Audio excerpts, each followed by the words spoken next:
Hola, ¿qué tal? Bienvenidos. Hoy vamos a ver en este vídeo cómo podemos poner el neutro a tierra en cualquier instalación solar formada por inversores híbridos. Como vimos en el vídeo anterior, puede ocurrir que tengamos una instalación conectada a la red eléctrica con un inversor híbrido y los diferenciales de la salida de backup, cuando perdemos la conexión con la red, es posible que no funcionen. Para que funcionen tendríamos que referenciar el neutro, tendríamos que ponerlo a tierra. Hay algunos inversores, como vimos en el vídeo anterior, que lo hacen internamente o a través de un software o a través de los contactos auxiliares, pero en este vídeo vamos a ver cómo podemos hacer esta función con cualquier inversor híbrido del mercado. Además, también hay que señalar que en algunas comunidades autónomas ya están solicitando a la hora de legalizar la instalación que tengamos un contactor externo para realizar esta función y no dependamos del software o la configuración del inversor. Así que para poder realizar esta función vamos a utilizar a modo de ejemplo este contactor que estáis viendo en imágenes.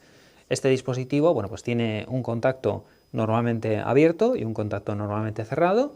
En este caso, para esta función necesitaríamos el contacto normalmente cerrado, que es el R1, R2, es decir, cuando no tenemos alimentación en A1 y A2, el contacto R1, R2 va a estar cerrado, así que va a poner el neutro a tierra. Y simplemente, vais a ver a continuación cómo vamos a conectar en el A1 y en el A2 fase y neutro de la red eléctrica. Cuando tengamos red eléctrica, R1, R2 va a estar abierto, por lo tanto no está en neutro a tierra referenciado, mientras que cuando perdamos la conexión con la red eléctrica, la bobina se va a desactivar porque no tenemos alimentación en A1 y A2 y va a cerrar el circuito y de esa forma ponemos el neutro a tierra. Podéis ver en este esquema a modo de ejemplo que hemos alimentado la bobina del contactor con fase y neutro de la red eléctrica y hemos cogido para R1 el neutro de la salida de backup y en R2 una toma de tierra, de tal forma que cuando estamos conectados a red, el neutro de la salida de backup con la tierra no están unidos, pero en caso de que perdamos la conexión con la red eléctrica, ese neutro de la salida de backup va a estar unido a través de este contactor y del contacto normalmente cerrado con lo que sería la tierra, para que de esa forma todos los circuitos, especialmente los diferenciales que están aguas abajo de la salida de emergencia, salten con normalidad y estemos protegidos. Por aquí podéis ver cómo quedaría la instalación. En este caso aquí tendríamos el interruptor general, aguas arriba de este magneto térmico tendríamos la red eléctrica y aguas abajo tendríamos los diferentes circuitos hacia nuestra casa y también el inversor solar, que lo tendríamos conectado aquí con estas protecciones. Podéis ver que hemos alimentado la bobina del contactor en A1, A2 con fase y neutro que llega de la red eléctrica, como hemos visto en el esquema anterior. En R1 conectamos el neutro que sale de la salida de backup y en R2 la puesta a tierra. En esta parte, aquí sería lo que es la salida de load, la salida de emergencia, que en este caso va a estar siempre alimentada, aunque perdamos la conexión con la red eléctrica. Y podéis ver como ahora tenemos unos 105 vatios de consumo.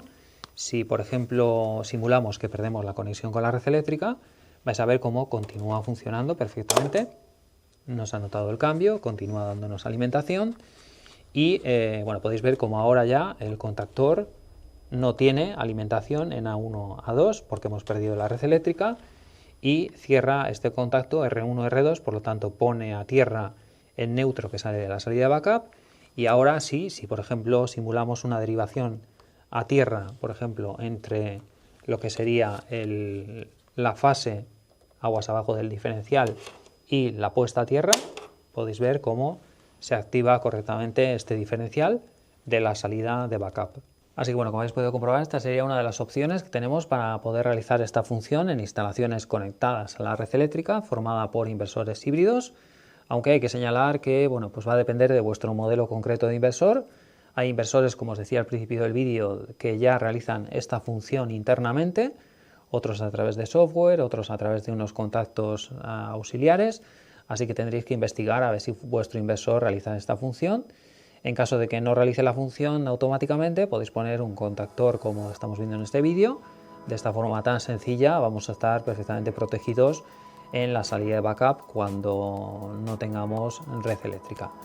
Así que nada más, espero que os haya parecido interesante como siempre y hasta la próxima.